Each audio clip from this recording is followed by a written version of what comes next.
ଆମେ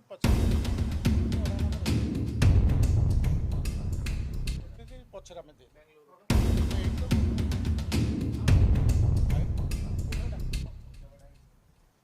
ଆମେ ମୁଦାଲାକୁ rape and murder କଥାରେ ଫରୱାର୍ଡ କରିବୁ। ଆ ଦେହରେ ଆମେ ପୋକ୍ସୋ ଆକ୍ଟ ବି ଆମେ ଲଗାଉଛୁ।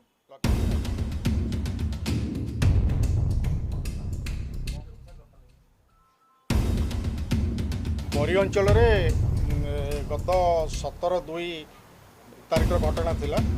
18/2ରେ ରିପୋର୍ଟ ହେଲା ପରେ ଆମେ ତାର ଉପରେ ଗୋଟେ ୟୁରି କେସ୍ କରିଥିଲୁ। ଯେଉଁ କେସ୍ରେ ଗୋଟେ ଝିଅର ମୃତଦେହ ନଦୀ କୂଳରେ ପାଇଥିଲୁ।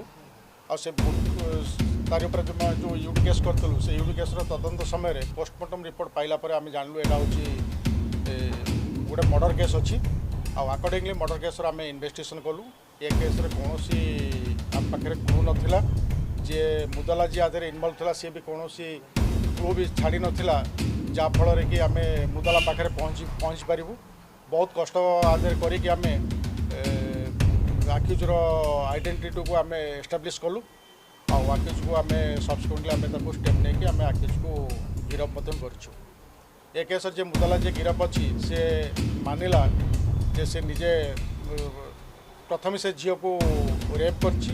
ରେପ୍ କଲା ପରେ କାଳେ ସେ ତା ନାଁକୁ ଡିସକ୍ଲୋଜ୍ କରିଦେବ, ତା ନାଁକୁ ଘରେ କହିଦେବ, ଗାଁରେ କହିଦେବ, ସେଥିପାଇଁ ତାକୁ ଜୀବନରେ ମାରିଦେବା ପାଇଁ ତା ବେକ କାଟିକି ତାକୁ ମାରିଥିଲା। ଥିଲା 17/2/2022ର ଘଟଣା ଥିଲା। ସନ୍ଧ୍ୟା ସମୟର ଘଟଣା ଥିଲା। ସେ ଝିଅ ଯାଇଥିଲା ବାସନ ମାଜିବା ପାଇଁ ନଦୀ ତୁଠକୁ ଯାଇଥିଲା।